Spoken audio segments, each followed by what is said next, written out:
In today's Known as video, the Sentinelese, rumored to be the direct descendants of the first humans to migrate out of Africa. The estimated 200 Sentinelese on the island have adopted a primitive lifestyle, hunting for animals and fish with spears, bow and arrows, while wearing little to no clothing, leading many people to believe that they might be humanity's last be its own little devil because it can convince people to do stupid shit for money and fame. Look, all I'm grateful for, you know what I'm saying? Like, all I'm grateful for is like the tribe. There is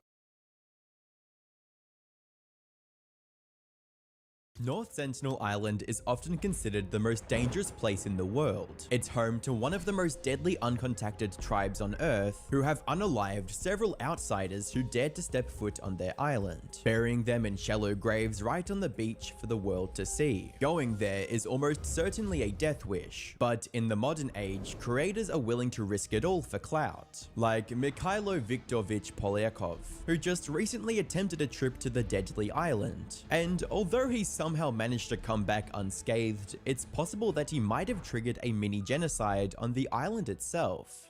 Hi, I'm the Internet Anarchist. I make weekly YouTube documentaries, and today we'll be looking into the latest idiot who has attempted to visit North Sentinel Island for clout, the despicable acts he committed for content while he was there, and how he might even spend the next 5 years of his life in prison because of those acts. But you know what won't land you in prison? Subscribing to the channel. So hit that subscribe button and let's get on with the video. To fully understand just how dumb and insensitive this entire trip was, it's worth knowing who this man is and why he was so desperate to reach this uncontacted island. Mikhailo Viktorovich Polyakov is a 24-year-old YouTuber from North Goldwater, Arizona. He runs a YouTube channel named Neo-Orientalist, which he created fairly recently in September of 2024, almost a year later, and it's still fairly unknown, with only 4.6k subs, and only one major piece of content, a 6-part vlog series documenting the 3 weeks Mikhailo spent in one of the most dangerous places in the world, Taliban-controlled Afghanistan, along with several shorts highlighting the various moments from the same trip. Now, to his credit, he did put effort into properly exploring Afghanistan's culture from an objective lens, regardless of his personal opinions on it, even documenting important historical locations across the country and day-to-day life of the locals. It seemed like he was genuinely interested in showing his viewers a part of the world that doesn't get much coverage,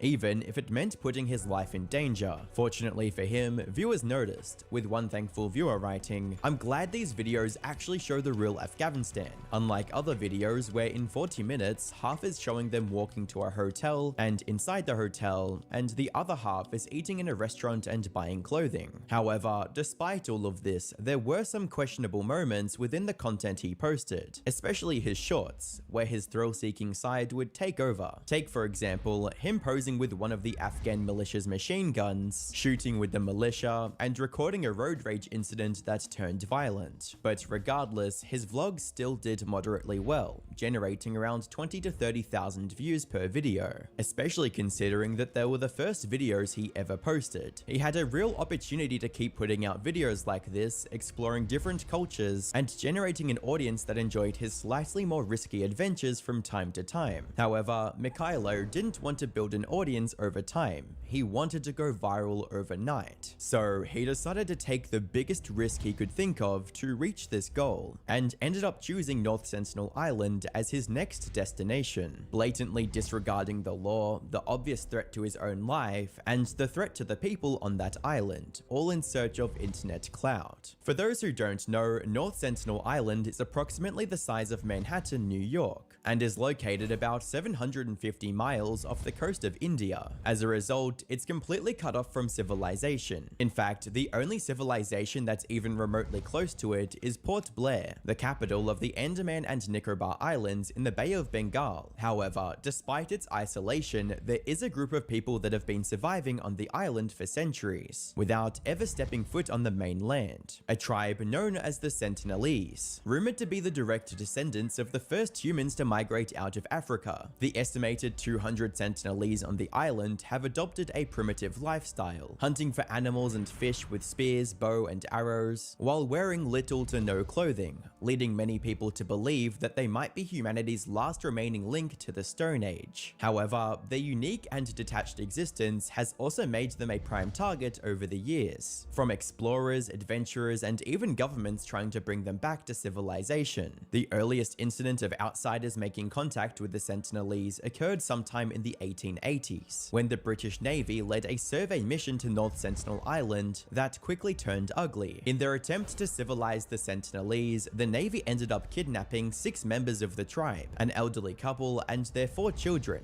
and took them to Port Blair, where tragedy awaited them.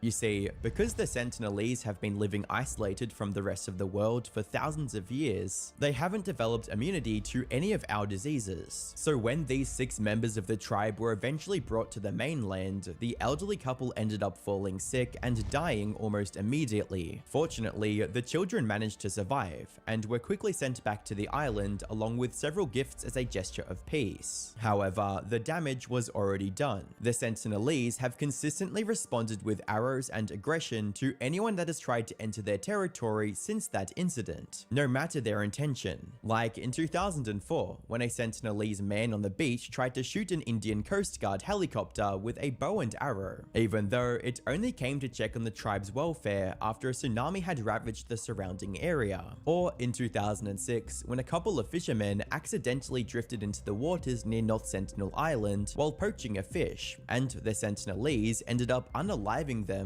and burying their bodies on the beach. There has only ever been one instance when the Sentinelese people didn't react aggressively to a group of visitors landing on their shores. This was on January 4th, 1991, when Trilokanath Pandit, the director of the Anthropological Survey of India at the time, decided to visit the island with his team. He had already been studying the island and its natives for several years, so when his boat started approaching, he knew exactly how to signal the tribesmen that he and his team were friendly. To overcome limited communication and uncertain vocabulary. Coconuts do not grow on these islands, but they are valued by the Sentinelese.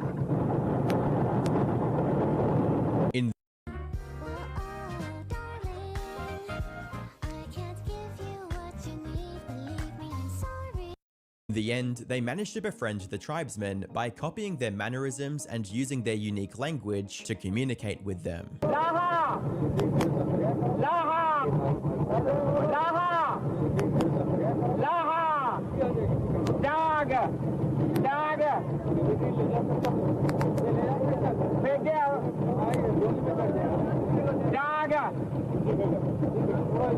However, this event didn't end up having any lasting impact on the relationship with the Sentinelese. So, in 2012, an amendment was made to the Andaman and Nicobar Island Protections of the Aboriginal Tribes Regulation of 1956, making it illegal to get within 3 miles of North Sentinel Island. But despite those restrictions being in place, there have still been some idiots who have tried visiting the island, like John Allen Chow, a 26-year-old American Christian missionary who believed North Sentinel Island was Satan's last stronghold on Earth. So he made it his mission to bring people of North Sentinel Island towards Christianity. But as you might imagine, all of his attempts ended in complete disaster. He was forced to retreat twice and even had to swim a mile to safety after his second failed attempt. Despite all this, he tried to fulfill his mission a 3rd time on November 16, 2018, and ended up losing his life. In the days following his death, several news outlets picked up on his story, broadcasting the risks of trying to contact an uncontactable tribe and the danger it posed to both the people trying to visit the island and the local tribesmen. But of course, these warnings would land on deaf ears in Mikhailo's case, who, despite all the danger, chose North Sentinel Island as the next destination for his thrill-seeking vlogs, and eventually ended up paying the price for his decision. It all started in October 2024,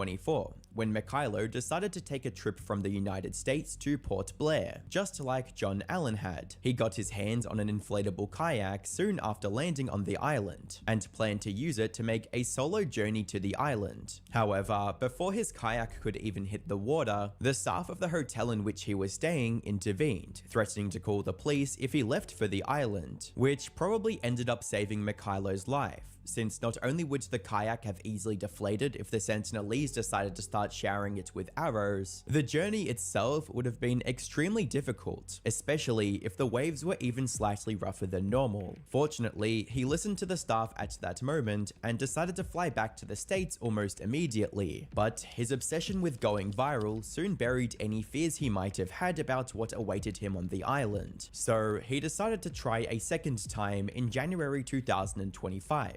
And made the trip from the US to Port Blair once again. However, this time he had a slightly different plan. Instead of an inflatable kayak, he brought an inflatable motorboat with him. The only problem was, this motorboat was missing a key component, the motor. So Mikhailo started reaching out to local mechanics and engineers in Port Blair, asking them to help attach a motor to his boat, and he found someone who could do it almost immediately. However, Mikhailo wasn't one to sit around and wait, so he decided to visit yet another indigenous tribe while the motor was being constructed. He hitched a ride to the Baratang Islands, located approximately 90 miles north of Port Blair, and successfully made contact with the native Jarara tribe. But here's the kicker. He ended up recording his interactions with the tribe, which, as it turns out, is also illegal under Indian law. He eventually returned back to Port Blair on March 26, 2025, and by this time, the motor for his boat was ready and attached. After spending a few days studying routes and monitoring tides, Mikhailo finally left for North Sentinel Island at approximately 1 AM on March 29. And surprisingly, the journey itself went smoothly. Not only did he have to contend with less Coast Guard patrols, since he'd left from the nearby Kumadera beach, and not the more heavily patrolled beach in Port Blair, the waters were also incredibly calm throughout the trip. In fact, he managed to arrive in North Sentinel Island's vicinity around 10 AM,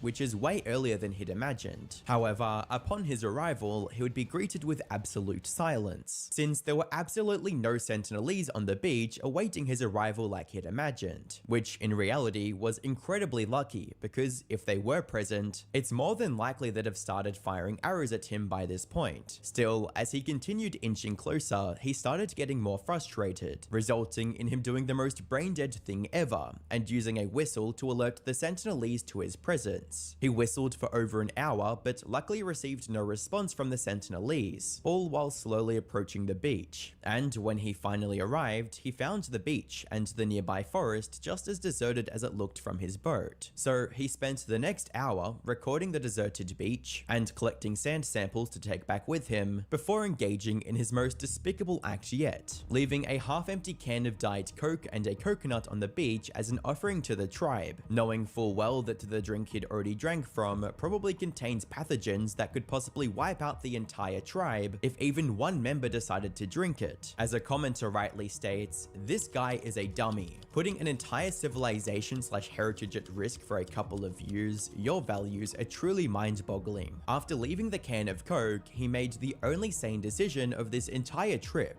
and left the island on the same boat he arrived on, happy that he managed to escape without getting offed. However, little did he know, the real consequences were waiting for him back at Port Blair. You see, while he was returning to Kumadera Beach at around 7 PM that same day, two fishermen on the coast noticed his boat. They quickly alerted the local authorities about where they suspected Mikhailo was coming from, resulting in police finding and arresting him a couple of days later on March 31st. They ended up confiscating his GoPro with all of the footage on the island, and launched a full criminal investigation into Mikhailo's actions. In other words, Mikhailo could face up to 5 or even 8 years in prison for his crimes if convicted. Now, it's important to note that he hasn't been charged yet, but given the recent trend of foreign governments not letting American nuisance creators get away with whatever they want, there's a good chance he won't be coming home anytime soon. But even if he somehow manages to escape the charges, there's one thing for sure. Mikhailo's already blown any shot he had at becoming a YouTuber, ending his career before it could even start, and he has no one to blame for his own failure but himself. He had the opportunity to stop chasing this incredibly dumb adventure in October 2024 when he got caught the first time. However, his need for clout didn't let him abandon the idea, and now he could be facing serious prison time for his actions, and that too in a foreign country, all because he was too stubborn to just accept the idiocy of his plan, kind of like Pirate Software, who I mean, damn. That's actually extremely fucked up. You just magically go onto that island and you just know everyone's gonna lose their entire career. You know what I'm saying? Like, that's the whole fucking point of that island. You're always just supposed to eventually go to jail just for simply even arriving on that fucking island.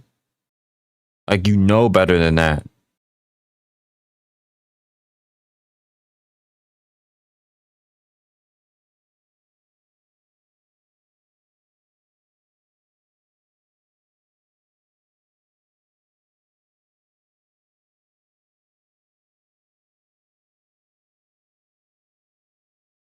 It's like people know that they're not supposed to be on that island, and you know, they're on it.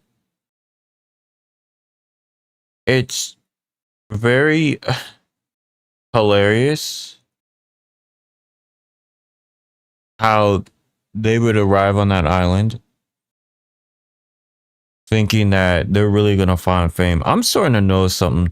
When you're messing with a tribe that doesn't want to be associated with a society, just leave them alone. I don't understand why people, and doing a whole video, why everyone needs them to be a part of society.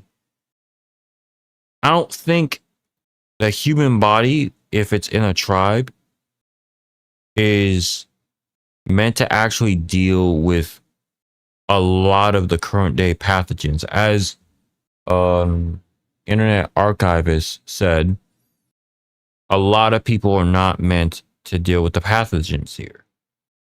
So tribes and people who are like kind of cavemen, no offense, would probably die.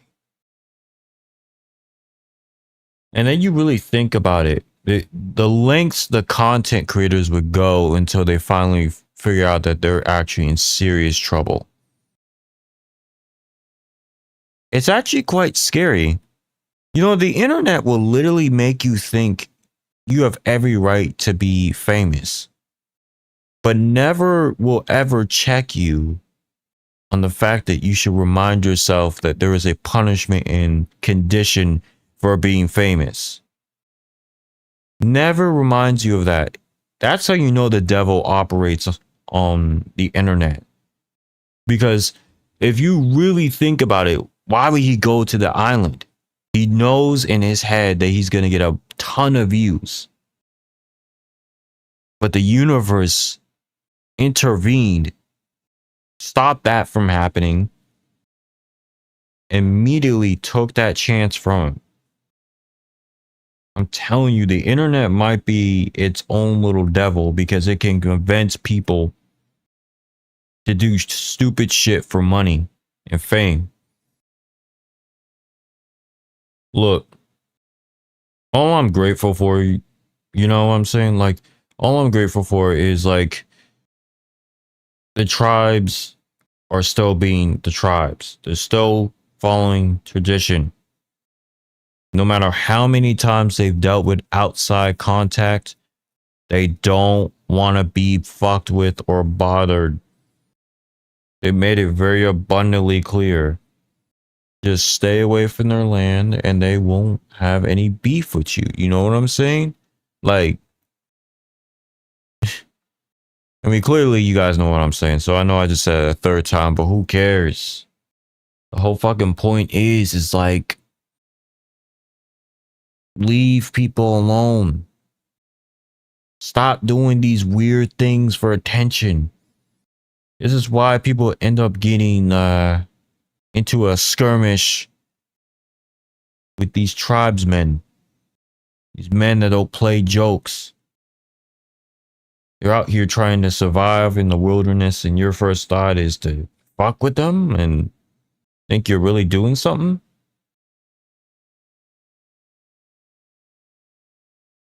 I'm telling you, I think people want to protect these tribes. And I would totally want that as well. I don't want some dickhead pulling up to do some stupid ass shit and messing with people. That's just so fucking annoying. Out of curiosity, what rank are you? I would say Kishin for Tekken. Because right now my June is the highest one currently. So yeah, she's Kishin. Or well, you could search up on my profile and you'll find it. And welcome to the stream, Marvel Drone.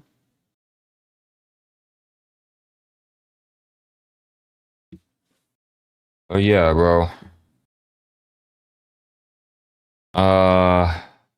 I wouldn't say too much on this.